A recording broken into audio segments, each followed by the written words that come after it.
Quiero volver a empezar con un corazón sencillo, como al principio te conocí, y recuperar aquel sentir cuando mi deseo era vivir toda mi vida para ti. Necesito regresar a lo que viví cuando recibí tu perdón. Quiero volver a empezar otra vez. Quiero volver a empezar con un corazón sencillo, como al principio te conocí. Recuperar aquel sentir cuando mi deseo era vivir toda mi vida para ti. Necesito regresar a lo que viví cuando recibí tu perdón. Quiero volver a empezar otra vez y volver a los tiempos de dulce comunión y revivir el fuego de nuestro primer amor. Necesito regresar a lo que viví cuando recibí tu perdón. Quiero volver a empezar otra vez.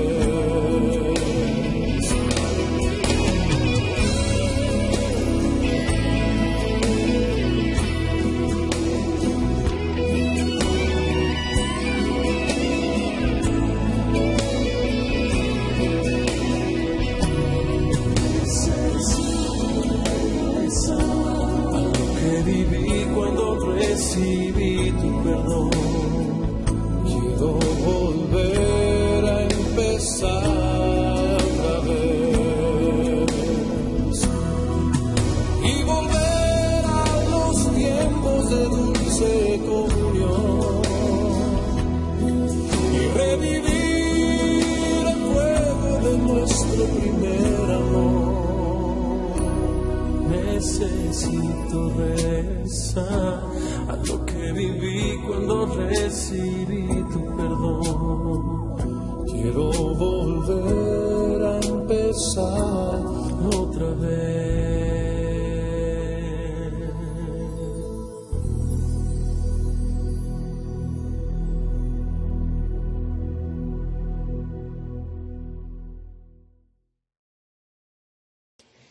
El día de hoy te contaré dos historias que están plasmadas en la Biblia con un mensaje increíble. Estos dos personajes tuvieron un destino final, bueno o malo, eso lo veremos conforme escuchemos la palabra. Yo siempre le digo a los jóvenes el día sábado en la reunión, usa tu imaginación. A mí me encanta describir las historias bíblicas de una forma en la cual tú también participes con tu imaginación. Entonces, allá en casa, aquí ustedes que están en casa de Dios, usemos nuestra imaginación porque también vamos a leer mucha Biblia, ¿vale? Entonces, esta historia con la que vamos a empezar se trata de un profeta y su siervo, un siervo que estando muy cerca de la unción figura como una de las grandes decepciones de la Biblia. Yo sé que hay muchos personajes, pero este siervo iba a heredar la misma unción que su maestro Eliseo, pero todo salió bastante mal. Este siervo se llama Giesi o Giesi. Yo le preguntaba al pastor, ¿habrá alguien que se llame así? Porque es como a la par de llamarle Judas, ¿no? A un hijo. Bueno, y este siervo llamado Giesi pudo obtener la grandeza, pero por no esperar el tiempo perfecto, cometió un grave error de arrogancia. Entonces, antes de ir a estos dos personajes que son Giesi y Eliseo, hay un tercero llamado Naamán. Naamán era el jefe del Estado Mayor, era un militar de la nación siria y tenía un rango altísimo, pero al mismo tiempo tenía una enfermedad. En el libro de Segunda de Reyes, en el versículo 5, empieza así. Naamán, general del ejército del rey de Siria, era varón grande delante de su señor y lo tenía en alta estima, porque por medio de él había dado Jehová salvación a Siria. Era este hombre valeroso en extremo, pero era leproso. Es decir, todo iba bastante bien con el general, con un gran currículum, y después nos encontramos con la palabra pero o sin embargo. Y eso es preocupante porque esas palabras amenazan con invalidar todo lo bueno que se decía del hombre. Para los que viven en Marte, quiero explicar un poquito qué es la lepra. La lepra es una enfermedad que afecta principalmente en la piel, pero también se pierde el sentido del tacto, de la sensación del dolor, y la debilidad muscular pues puede causar deformidades. En ese tiempo no había cura. La lepra era una enfermedad que hacía a las personas inmundas, ¿sí? Unas personas sucias. Entonces no es como ahora que gracias a Dios y a un científico tenemos la cura de la lepra, que en 6 a 24 meses con el tratamiento pues ya estás sano de la lepra, ¿ok? Entonces Naamán era un general muy respetado y valiente, pero tenía la enfermedad de inmundicia llamada lepra. Imagino que Naamán llegó a su casa. Cuando su hija quería abrazarlo, él le dijo a sus hombres, no, apártenla de mí. Su esposa confundida pregunta, pues, ¿qué pasó? Y le dice Naamán, mira, es oficial, estoy infectado, tengo lepra y solo vine a despedirme. Dentro del hogar de Naamán había siervos, y en estos siervos había una muchacha que era israelita. Estaba ahí porque los militares de Siria sacaron varios esclavos de Israel, y entre esos esclavos pues estaba esta sierva en la casa de Naamán. En Segunda de Reyes 5:3 dice que la sierva se acercó con la esposa de Naamán y le dijo, si mi amo tan solo fuera a ver al profeta de Samaria, él lo sanaría de su lepra. Y yo me quiero quedar un poquito con esta muchacha. Yo la imagino de unos 20 y tantos años, mientras lavaba la ropa de su amo, vio manchas de sangre y entonces podría haber dicho, pero qué bueno, es lo menos que se merece este desgraciado por sacarme de mi pueblo, de mi país, alejarme de mi familia y además hacerme esclava. Sin embargo, Dios la usó para que Naamán fuera con el profeta. A veces nosotros no entendemos el propósito de Dios en nuestra vida. ¿Por qué estoy en este trabajo? ¿Por qué tengo esta situación, este problema? Pero Dios obra a veces en silencio. Y es lo que pasó con esta chica, que su propósito era encaminar a Naamán al profeta Eliseo para que fuera sanado. En resumen, Naamán cargó sus carros de oro, plata, vestidos, mantos. ¿Para qué? Para llegar a donde Eliseo. Y cuando llegó a la casa del profeta, en realidad Naamán esperaba un poquito más de atención, un poco más de respeto. Llegó y Eliseo ni siquiera salió de su tienda. No se preocupó quién había llegado y por supuesto aquello era una descortez absoluta, una falta de respeto. Y le mandó a decir mediante un mensajero, que posiblemente es nuestro personaje principal, en Primera de Reyes 5:10, le dijo, y le mandó a decir, o sea, no le dijo que estaba ocupado, no le dijo ahorita viene, está bañándose, está haciendo de comer, no, solo le dijo, ve y lávate 7 veces en el río Jordán, entonces tu piel quedará restaurada y te sanarás de la lepra. Cuando Naamán escuchó aquello, se enojó. En mi mente fue como que, ¿disculpa? O sea, ¿sabes con quién estás hablando? Y dice la escritura que Naamán se fue muy molesto. En Segunda de Reyes 5:11 relata esto. Yo creí que el profeta iba a salir a recibirme. Esperaba que él moviera su mano sobre la lepra e invocara el nombre del Señor su Dios y me sanara. ¿Acaso los ríos de Damasco no son mejores que cualquier río de Israel?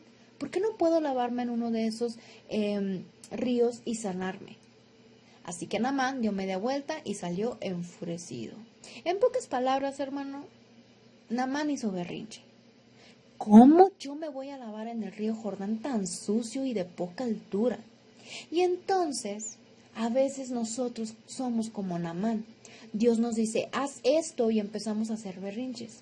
Ay, tengo un problema, pero ¿cómo es posible que tengo que hacer cosas para que Dios me quite el vicio, las deudas, el dolor? Y también hay veces que preferimos quedarnos con el problema, quedarnos con el dolor, quedarnos con la lepra, a reconocer que estamos mal y aceptar las instrucciones de Dios. En Segunda de Reyes 5:13, siguiendo con la historia, en el camino de regreso, uno de los soldados de Naamán le dijo, Señor, si el profeta le hubiera pedido que hiciera algo muy difícil, ¿usted no lo habría hecho? Así que en verdad debería obedecerlo cuando sencillamente le dice, ve y lávate y te curarás. Imagino que Naamán voltea con el soldado, lo ve de pies a cabeza y dice, ¿pero usted quién es?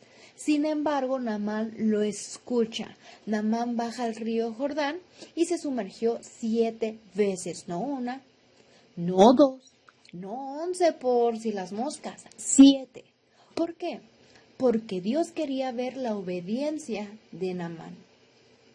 Quiero decirte que no había nada especial en el río Jordán ni en lavarse 7 veces.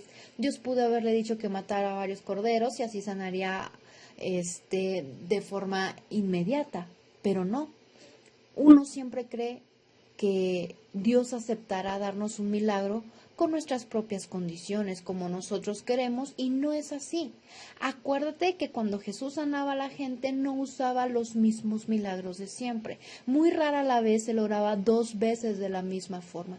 Y es claro que eso era porque no quería que nosotros armáramos pues una doctrina de procedimientos correctos para cómo orar por la gente. Porque a nosotros, la verdad, hermano, nos encanta la metodología, nos encanta la rutina de que es así y así será siempre. Y como Jesús sabía que nos encanta imitar cosa tras cosa y que algunos están enfocados más en el proceso que en la relación con Jesús, Él cambiaba las cosas continuamente. Él hacía milagros diferentes cada día. Entonces un día dijo, bueno, el escorpión ciego en los ojos, creo que ahora haré milagros metiéndole los dedos a las orejas de las personas. ¿Se acuerdan de eso en Marcos 7:31 me parece? Cuando Jesús se topó con un sordomudo y dice la Biblia que metió los dedos en las orejas. ¿Te imaginas? ¿Te imaginas que Jesús hubiera hecho ese milagro con todos los enfermos? Imagínate que nosotros siguiéramos ese proceso para milagros. Hoy en día las iglesias evangélicas, todos los pastores meterían sus dedos en las orejas de las personas para orar por ellas. De verdad, gracias a Dios que no es así y que Jesús cambiaba continuamente los milagros. Y volviendo a nuestra historia, el general militar se zambulló 7 veces en el Jordán, tal y como le dijo Dios. ¿Y qué pasó? Quedó sano, su carne quedó limpia como la piel de un niño. Entonces, Naamán regresa súper feliz a la casa del profeta porque quiere agradecerle, no puede creer que haya pasado eso. Y sale Giezi y Naamán le dice, hey, dile a tu jefe que estoy sano, que el milagro resultó. Le quiero dar una ofrenda, caballos, platas, vestiduras, oro, carros, quiero darle hasta lo que no. Giezi se volvió súper loco. Fue con el profeta Eliseo para darle las nuevas buenas y el profeta volvió a no salir ni a preocuparse por hablar con Naamán, sino que su respuesta a la ofrenda del general fue en Segunda de Reyes 5:16 y dice, vive Jehová, en cuya presencia estoy, que no lo voy a aceptar. En otras versiones dice, no voy a aceptar nada.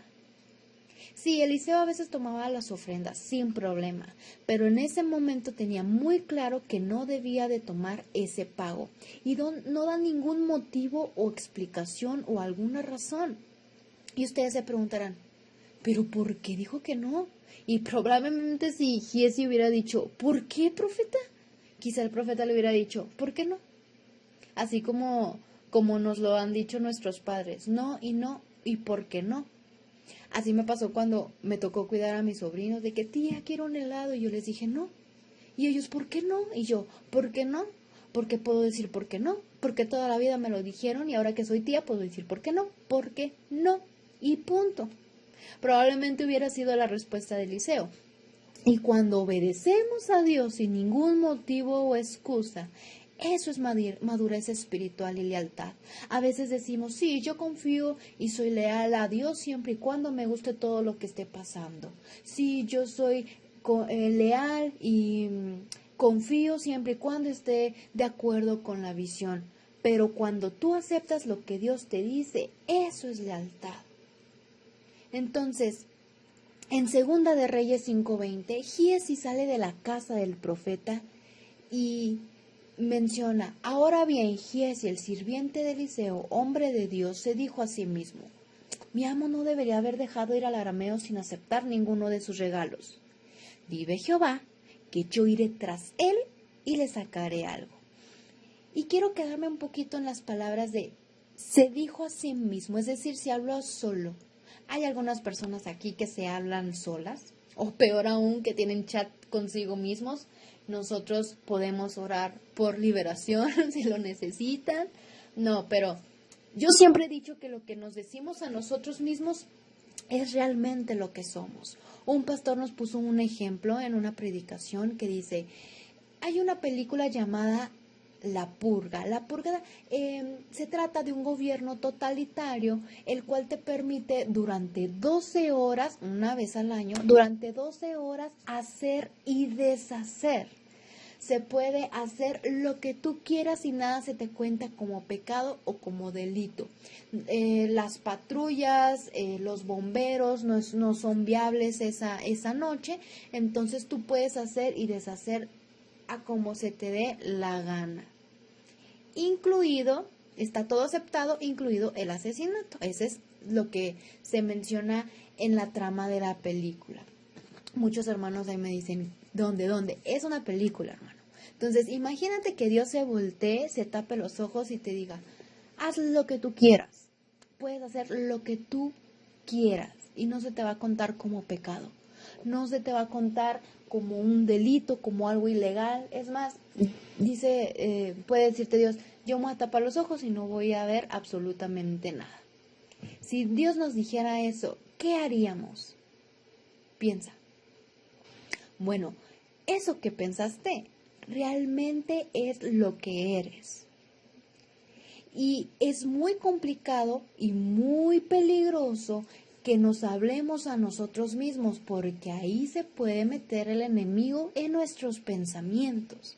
Por eso es muy, muy importante tener cuidado cuando nos hablamos a nosotros mismos. Y quiero que vayamos a una comparación entre Giezi y Eliseo, porque Giezi usó casi las mismas palabras que Eliseo, pero se olvidó de algo. Eliseo dijo, vive Jehová, en cuya presencia estoy, y Giezi dijo, vive Jehová, que iré por la ofrenda. Es decir, Giezi sabía que Jehová vivía, pero era claro que no estaba en su presencia. Sabía que Eliseo adoraba a un Dios milagroso, que no era un timador, pero jamás conoció su presencia. Giezi estaba tan cerca de la cruz y tan lejos del madero. Entonces, siguiendo con la historia, Giezi va a toda prisa a seguir al carro de Naamán y Naamán lo ve y el general se detiene. Fíjate qué tan agradecido estaba el general que vio correr a Giezi y se detuvo. Tanto estuvo Giezi corriendo que le dijo Naamán, muchacho, pero ¿estás bien? Y Giezi dijo, sí, todo bien, todo perfecto. Lo que pasa es que mi señor me dijo que llegaron un par de profetas de Efraín, entonces pues si le puedes regalar lo que viene siendo más o menos pues un manto, oro, plata, y de ahí se empezó a desplayar. Y Naamán dice, ¿de verdad? ¿Solamente eso? No, toma más, y le dio más.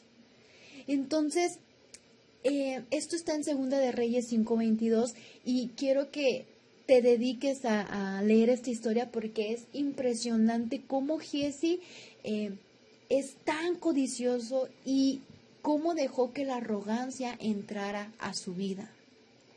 Quiero quedarme con unas palabras que él dijo. El Señor me dijo. Cuando alguien oculta una doble intención, usa las mismas palabras que Giezi. Mi Señor me dijo. ¿Has escuchado esas palabras? es que hay que tener mucho, mucho cuidado en decirlas. A mí no me gusta decirlas tan sencillamente. Por eso, cada que predico, digo, creo yo, esta es la palabra que Dios me dio a través de la Biblia, a través de otros siervos de Dios. Hay que tener discernimiento cuando decimos las palabras. Pero normalmente, no digo que siempre, porque sé que a veces Dios nos habla a través de profetas, a través de siervos de Dios, a través de su palabra, pero normalmente se usa para ocultar una doble intención. Ay, el Señor me dijo que dejara a mi familia y me fuera a África y Dios se encargará de mantenerlos. ¿De verdad? Ay, escuché la voz de Dios diciéndome que dejara el ministerio. Ay, Dios me dijo que aparte de que dejara el ministerio, que me fuera de la iglesia. ¿De verdad? Y es que a veces esas frases son antibíblicas. Yo conozco a Dios y Él es un Dios de ética, un Dios de orden y no haría ese tipo de cosas. En Éxodo dice, no uses el nombre de Dios en vano.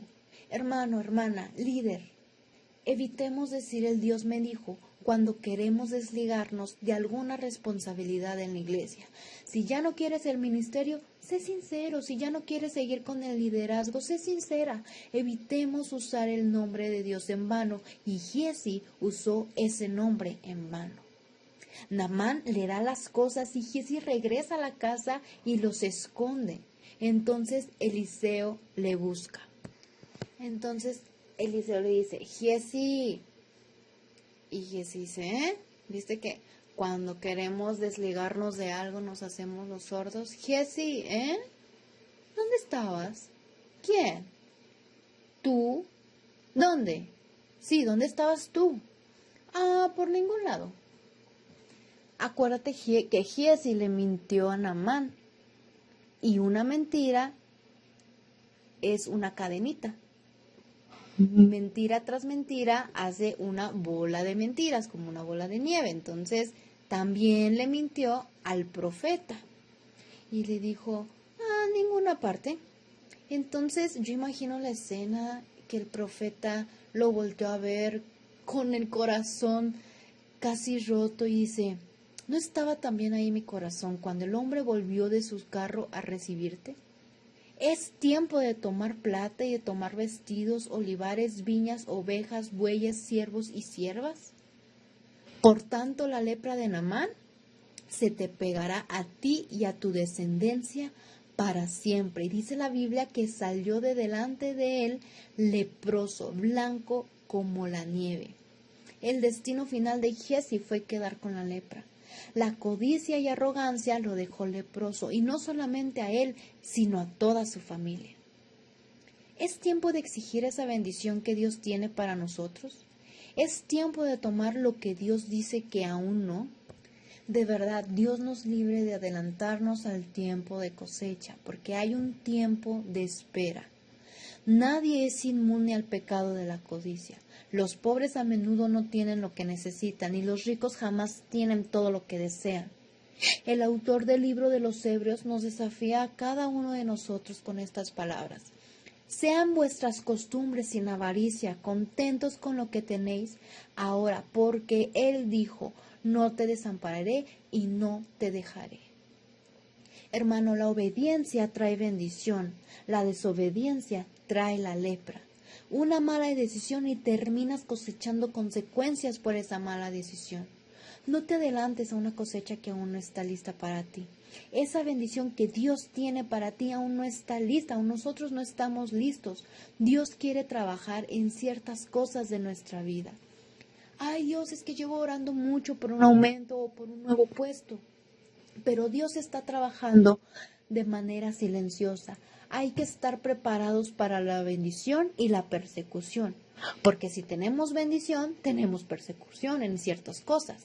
¿Cómo es eso? Bueno, a mí me promueven en un nuevo puesto. Y entonces mis compañeros de trabajo empiezan a murmurar, se alejan de nosotros, nos empiezan a tratar de una forma desagradable. Y eso te hará sentir triste, agobiado, con ansiedad, enojo y hasta te puedes deprimir.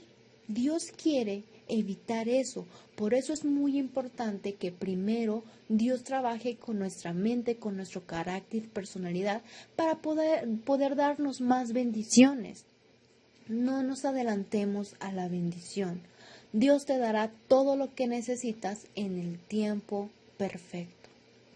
Hoy tú puedes ser como Naamán, puedes ser limpio de la lepra del pecado y llegar a ser un siervo de Dios. Por otro lado, tú puedes ser como Giezi, puedes rechazar tu condición de siervo y acabar siendo un leproso espiritual sin esperanza. La elección es de nosotros. Amén. Entonces, vamos a aprender de las acciones de Giezi y no cometer estos errores. Dicha esta primera historia, quiero que vayamos a otra historia de un hombre que también tomó una mala decisión. En esta historia está en el libro de Josué. Este libro de Josué trata de conquistas militares, sin embargo, por más que lo estudiemos, no encontramos muchos detalles sobre las batallas. No sabemos qué tipo de armas usaron, cuántos hombres componían exactamente el ejército. No sabemos si Josué tenía una unidad como el FBI o los hombres de negro, no lo sabemos. Pero lo que sí sabemos es que si vamos a este libro, es que para que ellos tuvieran victoria en todas sus batallas, tenían que confiar absolutamente en la fidelidad de Dios, o sea, solo dependían de Él. Entonces, esta historia que te voy a contar empieza con una ciudad llamada Canaán, que era la propiedad con mejor calidad en toda la tierra. Era rico en campos, en oro, en ganado y demás, pero lo más importante es que esta tierra era el regalo de Dios para su pueblo. ¿Te acuerdas que en Génesis 12:7, casi 7 siglos atrás de lo que sucedió con Giezi? Ahí el Señor se apareció a Abraham y le dijo, yo daré esta tierra a tu descendencia. Entonces pues Abraham edificó un altar al Señor porque se le había aparecido. Entonces está Josué en esos momentos para tomarla. Y quiero que juntos vayamos a Josué en el capítulo 6, versículo 27. Y dice, el Señor estuvo con Josué y este se hizo famoso por todo el país. O sea, el tipo era un popular de los grandes, un influencer. Conocían su nombre en todos lados. Pero apenas comienza el capítulo 7 con otra vez la palabra de pero o sin embargo. Entonces, en cuanto empieza este versículo, dice... Termina el 27, dice, y Dios estaba con Josué, y luego el sin embargo. ¿Por qué? Porque los israelitas desobedecieron. Sin embargo, los israelitas desobedecieron al Señor conservando lo que Él había decidido que fuera destinado a la destrucción. Resulta y resalta que había un hombre llamado Acán. Acán había tomado algunas cosas consagradas, así que Dios estaba muy enojado contra los israelitas. Y bueno, yo no sé si has escuchado hablar de Acán. ¿Sabes quién es él? Bueno, no te preocupes, casi nadie sabe quién es él, pero si está en la Biblia es porque Dios quiere enseñarnos algo sobre este hombre y evitar que nosotros tomemos decisiones de esta manera. Spoiler, no es una historia con final feliz, no es un tema bonito para la clase de niños, es una historia maquiavélica, y muy brutal, ¿vale? Entonces, te voy a contar un poquito del perfil de Acán. Acán, pues, se dice que tenía una esposa, una familia, ganados, una tienda, o sea, una casa, y era del linaje de Judá. Sin embargo, desobedeció descaradamente el mandato de Dios. Dios les dijo, hey, yo los voy a ayudar, así como ayudé antes, los ayudaré ahora, siempre y cuando no tomen nada.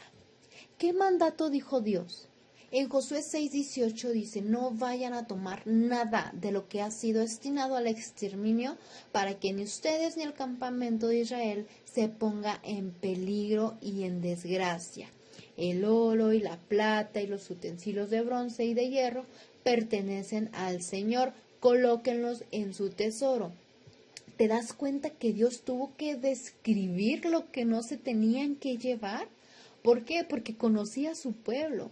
Ahora te explico por qué Dios dio esa orden.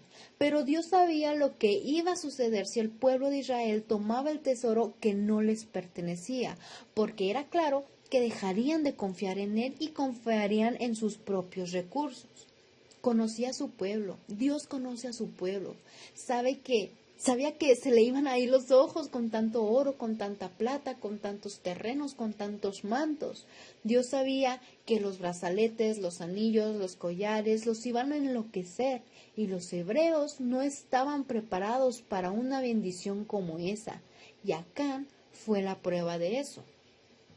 El hebreo vio las joyas y se olvidó del mandato de Dios. Te cuento rapidísimo cómo pasó. Resulta que a pocas millas de Jericó había una ciudad enemiga muy pequeña llamada Ai, H-A-I. Y Josué, que no había perdido ninguna batalla, asumió que el pueblo de Ai era súper fácil, pan comido. Entonces Josué sacó por conclusión que Ai no sería ningún tipo de problema. Entonces la aldea de Ai había más de 12,000 habitantes y Josué tenía a esos hombres quizá en el turno nocturno, así que envió solamente a 3,000 soldados. Pero a Josué le esperaba una sorpresa muy desagradable. El pueblo de Ai les ganó.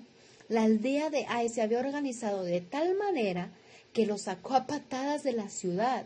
Los israelitas quedaron paralizados de miedo y murieron 36 soldados. Josué no sabía qué pensar. Habían ganado todas las batallas y de la noche a la mañana habían sido derrotados.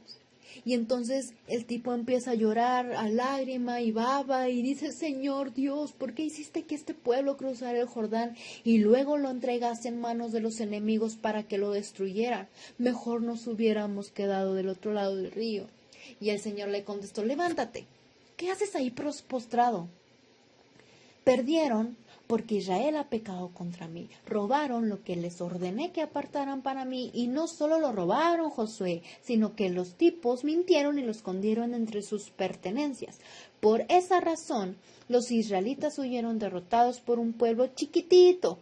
Yo no los voy a proteger más hasta que no encuentres al culpable, a la rata. Bueno, eso no lo dijo, pero yo lo agregaría. En Josué 7:10 dice: si no destruyen ese botín que está en medio de ustedes, yo no seguiré a su lado. Quiero decirte, que no es que Ai tuviera un batallón grande, sino que el pueblo de Israel estaba envenenado, había algo podrido dentro del pueblo, había pecado bajo el colchón de alguien. Así que por instrucción de Dios, Josué empieza una inspección al estilo FBI, de tribu en tribu, de familia en familia, hasta que Acán se quebró y confesó. En Josué 7:28 Acán respondió y dice: es cierto que he pecado contra el Señor Dios de Israel. Esta es mi falta, mira. Vi en el botín un hermoso manto de sinar, 200 ciclos de plata y una barra de oro que pesaba 50 ciclos. Los codicié tanto y me apropié de ellos. Entonces los escondí en un hoyo que cabe en medio de mi tienda de campaña, y la plata también está ahí debajo de todo. Es decir, la escondió bajo su tienda. Yo imagino anteriormente a Acán caminar junto con los soldados, y entonces observó a lo lejos el oro, la plata, el manto. Los otros soldados vieron el botín, pero recordaron el mandato de Dios, así que siguieron su camino. Pero Acán se escabulló para tomar las cosas consagradas y pensó que nadie lo estaba viendo. Acán quería un seguro, un plan de retiro. Por si Dios algún día lo dejaba de bendecir, bueno, al menos él tendría con qué darle de comer a su familia. En pocas palabras, y independientemente de los motivos que haya tenido Acán no confió en Dios, no confió en la capacidad de Dios para proveer. Así que rompió el juramento de Dios, tomó el tesoro, se lo llevó y lo escondió bajo su tienda, y bueno, lamentablemente involucró a la familia, y el destino final fue inmediato, fue severo. Acán y su familia fueron ejecutados públicamente, sus posesiones fueron quemadas y se levantó un monumento como recuerdo para el pueblo. Y pues la historia queda registrada en la Biblia. Es una historia, te repito, triste, trágica, pero es una advertencia para nosotros, iglesia. Dios es muy celoso, no con el dinero, sino con la confianza. Un pastor dijo y nos enseñó: Dios no la pide, no pide la confianza, no la recomienda, no la sugiere, Él la exige. Dios dice: confía en mí y solo en mí. Dios es celoso, hermano, en eso, en la confianza. Ahora te pregunto yo, ¿Acán hizo las cosas mal? ¿Sí? Entonces, ¿por qué pensamos que está bien que tomemos lo que le pertenece a Dios? Si Dios hiciera una inspección bajo nuestra tienda, bajo el colchón, ¿qué encontraría? ¿Qué encontraría Dios sobre nuestras prioridades? ¿Quién o qué ocupa la prioridad en mi vida? Porque esa es la prueba que acá nos superó. La pregunta es, ¿Dios de verdad es primero en nuestra vida? El error más común es no confiar en Dios.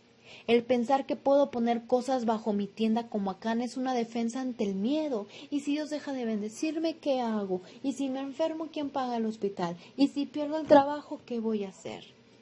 Una de las jóvenes que predicó un sábado dijo, debemos de tener fe en la tormenta. Es claro que creemos en el Señor, mas no le creemos al Señor, porque son cosas muy diferentes, y es verdad. Y hasta que Josué no sacó lo que a Dios no le agradaba, no iba a poder a conquistar ninguna ciudad.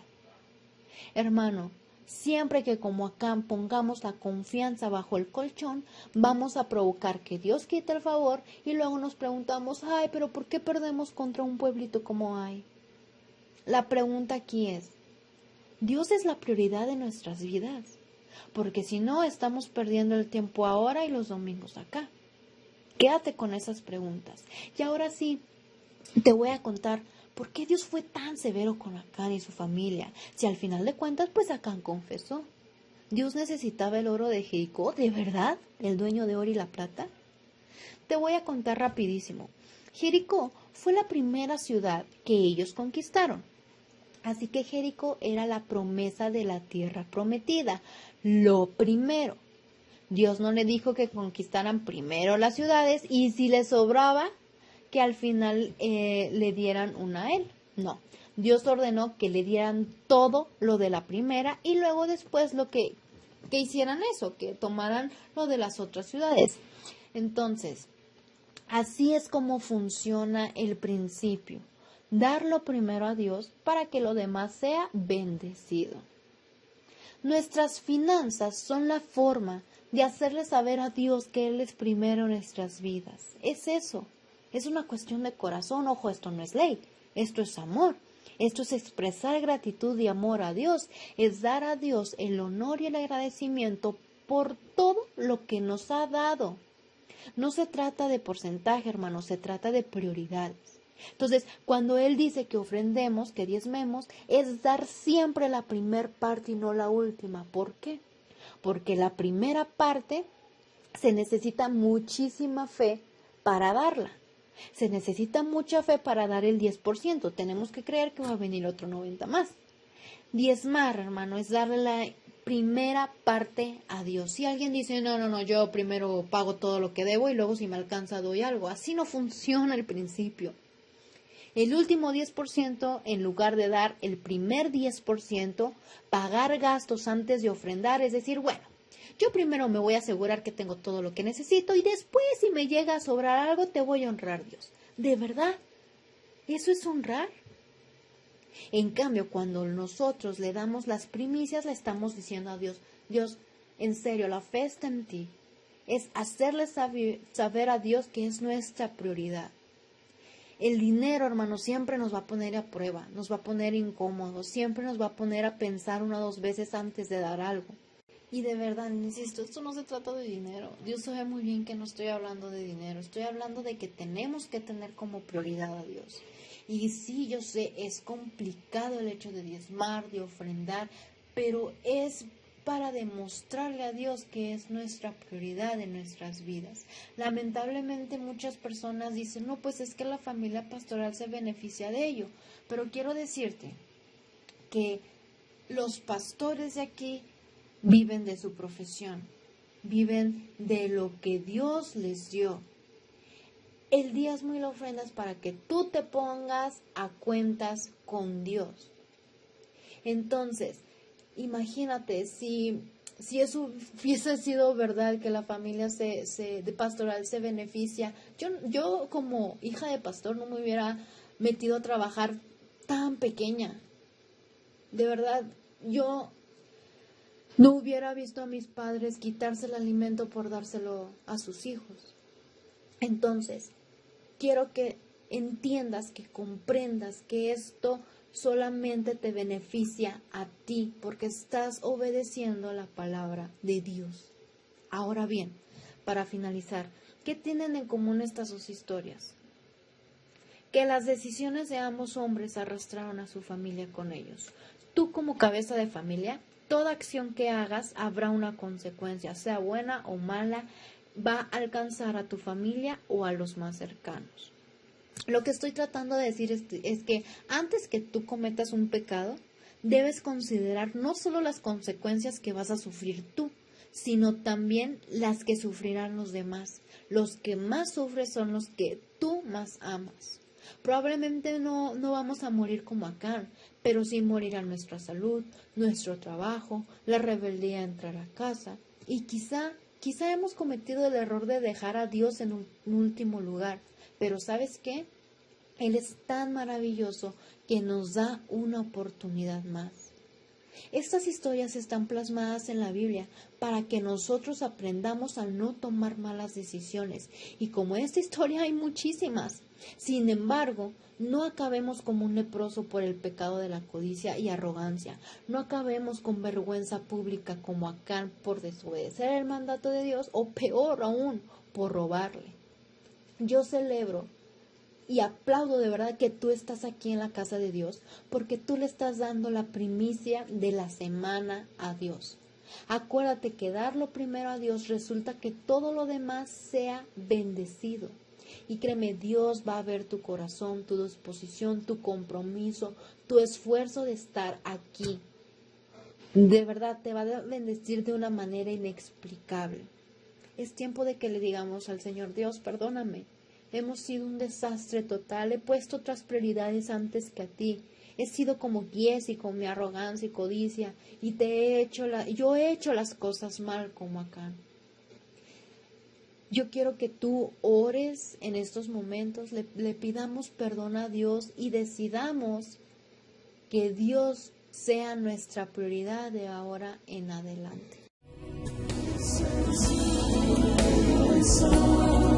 Que viví cuando recibí tu perdón, quiero volver a empezar otra vez